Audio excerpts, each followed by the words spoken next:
अस्सलाम वालेकुम स्टूडेंट्स। अब हम करेंगे क्लास 11 फेडरल बोर्ड का chapter number 3 that is translatory motion. तो स्टार्ट करते हैं चैप्टर को। हमारे पास चैप्टर क्या है, ट्रांसलेटरी मोशन। अब जिस तरह यहाँ पर चैप्टर के नेम में ही है ट्रांसलेटरी मोशन, तो पहले डिस्कस कर लेते हैं कि मोशन क्या होता है। तो मोशन की डेफिनेशन यहाँ पर मैंने लिख दी है, जो क्या है, a body is said to be in motion if it changes its position with respect to its surrounding. अब इसका क्या मतलब है कि मोशन, सिंपल उर्दू में तो हम क्या कहेंगे, कोई भी चीज़ जो हरकत कर रही है वो क्या कर रही है, मोशन, क्योंकि मोशन को उर्दू में क्या कहते हैं, हरकत।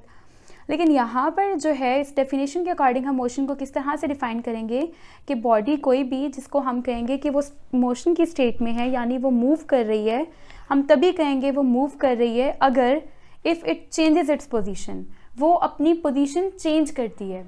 यानी कि अगर वो ए पॉइंट पर है तो वो बी पॉइंट तक मूव करके अगर आती है, तो जाहिर सी बात है पहले ए पॉइंट पर थी तो पोजीशन चेंज हुई, वो अपनी जगह से कहाँ चली गई, अब बी पॉइंट पर।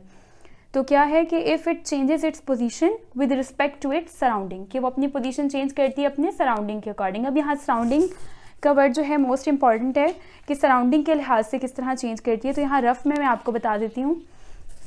अब सराउंडिंग के हिसाब से किस तरह से चेंज करती है, फ़र्ज़ करें यहाँ पर आपके पास कोई भी तीन, यहाँ पे मैंने ए बी सी नेम दे दिए, ठीक है। कोई भी तीन पर्सन हैं जिनको नेम दे दिया ए बी और सी का। ये जो ए एंड बी हैं ये दोनों इस गाड़ी में हैं, ठीक है। और गाड़ी क्या कर रही है, मूव कर रही है, इस तरफ क्या कर रही है, मूव कर रही है। तो ए और बी जो है वो इस गाड़ी में है, ठीक है। और ये जो सी पर्सन है ये स्टॉप पर खड़ा है, ठीक है, यहाँ पर खड़ा है, गाड़ी ने यहाँ से गुजर जाना है, सही।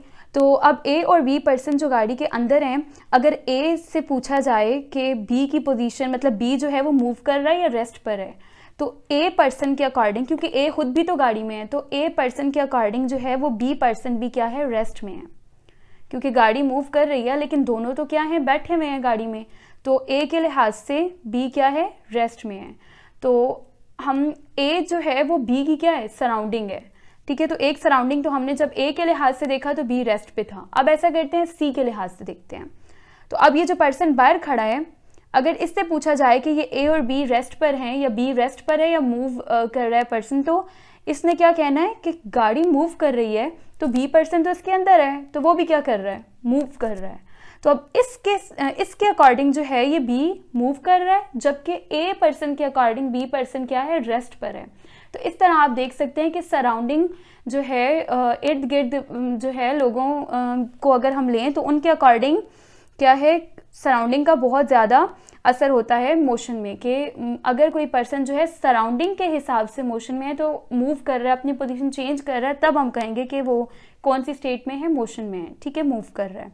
क्योंकि यहाँ पर सी के लिहाज से तो बी मूव कर रहा है, बट ए के लिहाज से क्या था, बी जो है रेस्ट पे था। तो इस तरह मोशन को सराउंडिंग के हिसाब से देखते हैं, ठीक है। अब नेक्स्ट जो है इस चैप्टर में नेक्स्ट जो डेफिनेशन हम देखेंगे वो ये है कि इसी जो फर्स्ट पैरा है आपके पास, बुक का इंट्रोडक्शन का पैराग्राफ है, उसमें ब्रांच ऑफ फिजिक्स में मैकेनिक्स में काइनेमैटिक्स और डायनामिक्स को डिस्कस किया गया है। तो सबसे पहले देख लेते हैं मैकेनिक्स क्या है। तो ये क्या है, ब्रांच ऑफ फिजिक्स है जिसमें हम सिर्फ मोशन को पढ़ते हैं, ठीक है। ऐसी ब्रांच ऑफ फिजिक्स जिसमें मोशन के बारे में पढ़ते हैं कि कोई भी चीज़ मूव कर रही है और जो है उसके मोशन को डिस्कस करते हैं, तो क्या होता है, वो ब्रांच ऑफ फिजिक्स मैकेनिक्स कहलाती है। अब मोशन क्या होता है ये आप पढ़ चुके हैं। मैकेनिक्स क्या है, ब्रांच ऑफ फिजिक्स जिसमें हम इसी मोशन को डिस्कस करते हैं। तो यही डेफिनेशन मैंने लिख दी, is a branch of physics dealing with the study of motion, जिसमें हम क्या करते हैं, मोशन को स्टडी करते हैं। अब मैकेनिक्स के फर्दर दो टाइप्स हैं, काइनेमैटिक्स और डायनामिक्स। अब ये आप क्लास 9 में वैसे डीपली पढ़ कर आए हुए हैं, लेकिन यहाँ पर इंट्रोडक्शन पैरा में दिया हुआ है तो हम इसको थोड़ा सा देख लेते हैं। काइनेमैटिक्स क्या है आपके पास, काइनेमैटिक्स यहाँ पर है ब्रांच ऑफ मैकेनिक्स। देखें, मैकेनिक्स की ही क्या है, ब्रांच है, in which we deals with the motion of object, जिसमें क्या होता है, हम ऑब्जेक्ट के मोशन को डिस्कस तो करते हैं without discussing the cause of motion, लेकिन मोशन किस वजह से हुआ है उसको डिस्कस नहीं करते। आपने जस्ट डेफिनेशन को एक बार रीड कर लेना है, बाकी एग्जांपल्स मैं आपको रफ में बता देती हूँ कि काइनेमैटिक्स को किस तरह से हम देख सकते हैं। काइनेमैटिक्स जो है इतना समझ आ गई कि ब्रांच ऑफ मैकेनिक्स है, मैकेनिक्स की ब्रांच है जिसमें हम क्या करते हैं, मोशन को डिस्कस तो करते हैं बट मोशन किस वजह से हो रहा है उसके कॉज को डिस्कस नहीं करते। अब यहाँ पर आप एग्जांपल्स भी देख लें। जैसे अगर मैं आपको काइनेमेटिक्स में बताऊं कि कोई भी जो है बॉडी है वो ए पॉइंट पर है और वो क्या कर रही है, मूव करके पॉइंट बी पर आ जाती है, ठीक है। तो काइनेमेटिक्स में हम इसका मतलब मोशन किस तरह से डिस्कस करते हैं। तो पहली चीज़ जो हम डिस्कस करेंगे, हाउ इट इज़ मूविंग, कि ये पार्टिकल जो है या ये जो बॉडी है वो किस तरह से मूव कर रही है। ए से बी तक तो आई, लेकिन उसका पाथ क्या था, सर्कुलर था, लीनियर था, रैंडम था, उसका क्या पाथ था। तो जब हम उसके पाथ को डिस्कस करते हैं तो ये भी हम किस में कर रहे होते हैं, काइनेमेटिक्स में। यहाँ पे मैंने ये बात नहीं की कि वो किसकी वजह से मूव कर रही है, सिर्फ इतना जो है हम देखेंगे कि ये बॉडी जो ए से बी तक आई है ये पाथ कौन सा फॉलो कर रही है। पहला पॉइंट जो काइनेमेटिक्स में डिस्कस करते हैं। दूसरा पॉइंट, ए से बी तक आने में इसने कितना डिस्प्लेसमेंट कवर किया, तो बस डिस्प्लेसमेंट को डिस्कस करेंगे, ठीक है। और डिस्प्लेसमेंट में भी हम इस चीज़ को तो डिस्कस नहीं कर रहे ना कि किसकी वजह से उसने ये डिस्प्लेसमेंट कवर किया, ठीक है। ये बात आपने याद रखनी है, कॉज को डिस्कस नहीं करना। टाइम, अच्छा उसको ए से बी पॉइंट तक आने में कितना वक्त लगा, तो टाइम को भी हम यहाँ पर काइनेमेटिक्स में डिस्कस करते हैं। तो इस तरह से काइनेमेटिक्स जो है ये ब्रांच ऑफ फिजिक्स है जिसमें हम सिर्फ ये डिस्कस करते हैं कि पार्टिकल या ऑब्जेक्ट जो है वो जो मूव कर रहा है वो कौन सा पाथ फॉलो कर रहा है। अच्छा, ये आगे फर्दर जो है ट्रांसलेटरी मोशन की टाइप्स हैं, इनको मैं भी आपको समझाती हूँ मैंने क्यों लिखी है, बट फिलहाल के लिए आप इतना समझ लें कि काइनेमेटिक्स ब्रांच ऑफ फिजिक्स है जिसमें हम सिर्फ ऑब्जेक्ट के मोशन को डिस्कस करते हैं कि वो कौन सा पाथ फॉलो कर रहा है, दूसरा वो डिस्प्लेसमेंट कितना कवर कर रहा है, तीसरा वो कितने टाइम में कवर कर रहा है, ठीक है। साथ ही साथ हम ये भी देख लेते हैं कि उसकी वेलोसिटी जो है इंक्रीज़ हो रही है या डिक्रीज़ हो रही है। जैसे एक बॉल को आप ड्रॉप करते हैं तो नीचे आते हुए जो है उसकी वेलोसिटी इंक्रीज़ होती है। अच्छा, इसको डिस्कस नहीं करेंगे किसकी वजह से इंक्रीज़ होती है, सिर्फ ये डिस्कस करेंगे कि वेलोसिटी इंक्रीज़ हो रही है या डिक्रीज़ हो रही है, यानी एक्सेलरेशन को डिस्कस कर लेंगे। बट किसकी वजह से एक्सेलरेशन प्रोड्यूस हुई या फिर जो है बॉडी मूव किसकी वजह से कर रही है वो डिस्कस काइनेमेटिक्स में हम नहीं करते, ठीक है। अब 4 पैरामीटर्स हैं, हम मोशन को डिस्क्राइब कर सकते हैं। तो टोटल 4 पैरामीटर्स हैं, जैसे डिस्प्लेसमेंट है, हमने डिस्कस किया इस बॉडी का डिस्प्लेसमेंट क्या होता है, शॉर्टेस्ट पाथ जो बॉडी ट्रैवल करेगी ए से बी तक जाने के लिए वो क्या होगा उस बॉडी का डिस्प्लेसमेंट। वेलोसिटी, वो कितनी स्पीड से जा रही है, ठीक है। तो distance per unit time is called velocity, displacement per unit time is called velocity. इसी तरह एक्सेलरेशन क्या है कि अगर वो ए से बी तक जा रही है तो उसकी वेलोसिटी कितनी चेंज हो रही है, यानी जाहिर सी बात है वो यहाँ से यहाँ तक जाने में बिल्कुल सेम वेलोसिटी से तो गई नहीं होगी, कहीं पे रुकी होगी या कम ज़्यादा वेलोसिटी हुई होगी। तो वो जो है जब वेलोसिटी इंक्रीज़ या डिक्रीज़ होती है तो एक्सेलरेशन या डी एक्सेलरेशन प्रोड्यूस होती है। इसके अलावा हम किसको डिस्कस करते हैं, टाइम को। अब आप देख लें इन चारों पैरामीटर्स को हम डिस्कस तो करते हैं, ये सिर्फ मोशन का अफेक्ट बता रहे होते हैं, यानी सिर्फ ये बता रहे होते हैं कि जो बॉडी मूव कर रही है वो जो है कितना डिस्प्लेसमेंट कवर कर रही है, कितनी वेलोसिटी से जा रही है, उसमें एक्सेलरेशन कितनी प्रोड्यूस हो रही है, वो कितना टाइम कवर कर रही है। लेकिन हमने इसमें ये डिस्कस नहीं किया, ये पॉइंट्स मैंने यहाँ लिख दिए हैं, only discuss the motion of object, सिर्फ ऑब्जेक्ट का मोशन डिस्कस किया है। Cause of motion is not discuss, motion किस वजह से हुआ है वो हम काइनेमेटिक्स में नहीं पढ़ते, ठीक है। तो यहाँ तक हो गया। अब हम नेक्स्ट देख लेते हैं मैकेनिक्स की एक और ब्रांच है डायनामिक्स। ये ब्रांच ऑफ मैकेनिक्स है which deals with the study of forces, जिसमें हम जो है वो जो डिस्कस मोशन को ही करते हैं कि ऑब्जेक्ट मूव कर रहा है, लेकिन किसकी वजह से मूव कर रहा है, हम जाहिर बात है फोर्स लगेगी तो ऑब्जेक्ट मूव करेगा, तो उन फोर्सेस को क्या करते हैं डायनामिक्स में डिस्कस करते हैं, यानी ऑब्जेक्ट जो मूव कर रहा है उसके कॉज को डिस्कस करेंगे। तो वो जो ब्रांच ऑफ फिजिक्स है किस में करते हैं, डायनामिक्स में। तो यहाँ तक क्लियर हो गया कि मोशन क्या होता है, मैकेनिक्स जो है वो मोशन से रिलेटेड है, और इसकी आगे से फर्दर जो टाइप्स हैं काइनेमेटिक्स और डायनामिक्स, एक में हम बॉडीज़ के मोशन को डिस्कस करते हैं लेकिन कॉज ऑफ मोशन डिस्कस नहीं करते, और डायनामिक्स में क्या होता है मोशन को डिस्कस करते हैं लेकिन साथ ही साथ किसकी वजह से हुआ है मोशन वो भी डिस्कस करते हैं। तो यहाँ पर डायनामिक्स की भी हम एग्जाम्पल ले लेते हैं।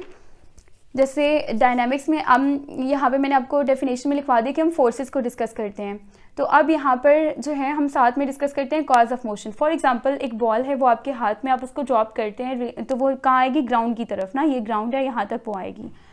तो यहाँ पे जो काइनेमेटिक्स में हम क्या कर रहे थे कि वो फॉल डाउनवर्ड, वो बॉडी नीचे आ रही थी, उसकी वेलोसिटी या तो इंक्रीज़ होगी, अगर ऊपर जा रही है तो डिक्रीज़ होगी, तो ये डिस्कस कर रहे थे किसमें, काइनेमेटिक्स में। लेकिन किसकी वजह से बॉडी नीचे आ रही है उसको डिस्कस नहीं किया था काइनेमेटिक्स में। लेकिन डायनामिक्स में क्या होता है, हम कहेंगे कि it fall downward because of gravity, force of gravity उसको नीचे की तरफ लेकर आई है। तो ये जो फोर्स को हम डिस्कस कर रहे हैं किस में डिस्कस करेंगे, डायनामिक्स में।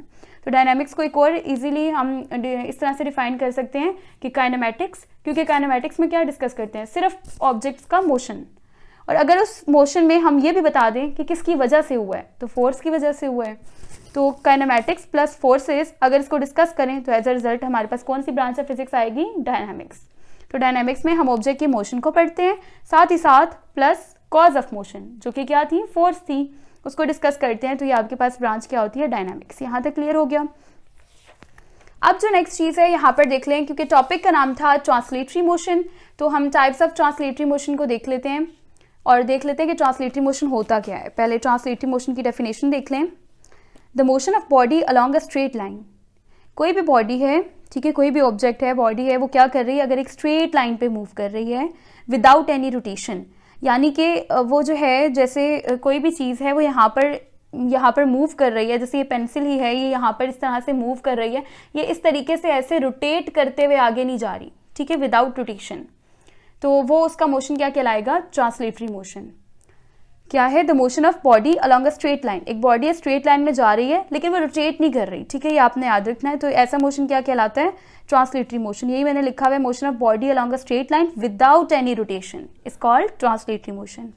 अच्छा, अब जिस लाइन में वो मूव कर रही है, ज़रूरी तो नहीं है वो एक स्ट्रेट लाइन हो, जैसे कार है वो एक रोड में मूव कर रही है, रोड बिल्कुल ऐसे स्ट्रेट है, चलो एक मोशन तो ये हो गया, इसको भी हम ट्रांसलेटरी में डिस्कस करते हैं। लेकिन पाथ तो कैसा हो सकता है, आपने याद रखना है, वो स्ट्रेट भी हो सकता है और वो कर्व पाथ भी हो सकता है, ठीक है। ट्रांसलेटरी मोशन ऐसा मोशन तो है जिसमें बॉडी जो है मूव करती है स्ट्रेट लाइन में विदाउट एनी रोटेशन, लेकिन वो जिस लाइन में मूव कर रही होती है वो स्ट्रेट भी हो सकती है और कर्व भी हो सकती है।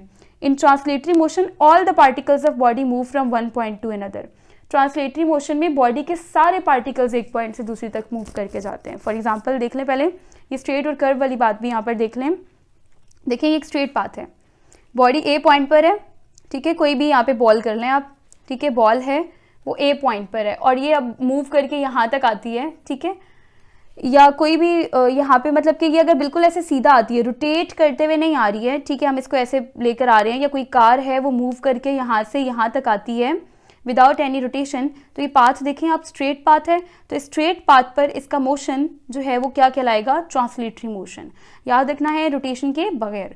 इसी तरह अगर वो पाथ कर्व हो, यानी ऐसे एक कर्व पाथ बनाओ, तो इसकी एग्जांपल आप ऐसे ले लें कि एक स्टोन को जो है आपने क्या कर दिया, थ्रेड के साथ टाई कर दिया और अब उसको आप क्या कर रहे हैं, ऐसे घुमा रहे हैं, तो अब वो जो स्टोन यहाँ पर पाथ फॉलो करेगा वो ये वाला पाथ फॉलो करेगा जो कि एक सर्कल बन रहा है, तो ये भी आपके पास क्या है, ट्रांसलेटरी मोशन की ही एग्जांपल है।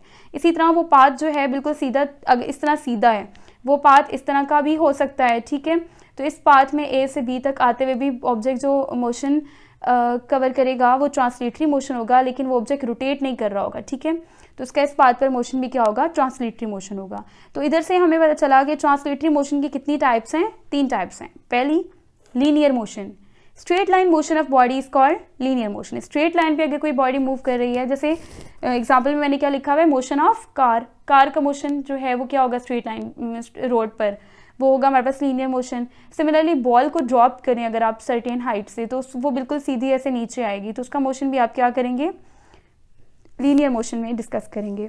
अब आपके पास है रैंडम, दूसरी जो ट्रांसलेटरी मोशन की दूसरी टाइप्स क्या है, टाइप है रैंडम।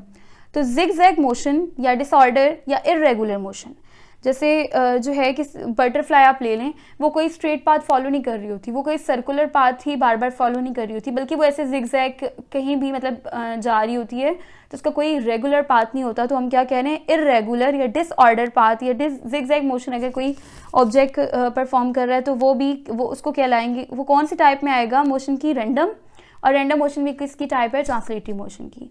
सिमिलरली सर्कुलर, अगर कोई बॉडी सर्कुलर पाथ फॉलो कर रही है, सर्कुलर पाथ में मूव कर रही है, तो उसका मोशन भी हम ट्रांसलेटरी मोशन में डिस्कस करते हैं। जैसे स्टोन को अटैच कर दें थ्रेड के साथ, तो उसका मोशन भी आपके पास क्या होगा, ट्रांसलेटरी मोशन, ठीक है। इसके अलावा भी मोशन की टाइप्स हैं, रोटेटरी मोशन है, वाइब्रेटरी मोशन है, जो आप 9th क्लास में पढ़ चुके हैं। यहाँ बुक में जो है ट्रांसलेटरी मोशन को मैंने इस तरह डीप इसलिए बता दिया कि चैप्टर का नाम ही क्या है, ट्रांसलेटरी मोशन है, तो आपने याद रखना है ट्रांसलेटरी मोशन क्या है, ऐसा मोशन जो किसी स्ट्रेट लाइन पे हो विदाउट एनी रोटेशन, और इसमें बॉडी के सारे पार्टिकल्स मूव करते हैं। ये पॉइंट मैंने यहाँ लिख दिया, यानी ऐसा है कि अगर कोई कार ए पॉइंट से मूव करके बी पॉइंट तक आ रही है, तो ऐसा तो नहीं होगा ना उसके टायर यहीं पे रह गए और कार जो है वो आगे आ गई, मतलब सारे पार्टिकल्स मूव करके यहाँ तक आएंगे।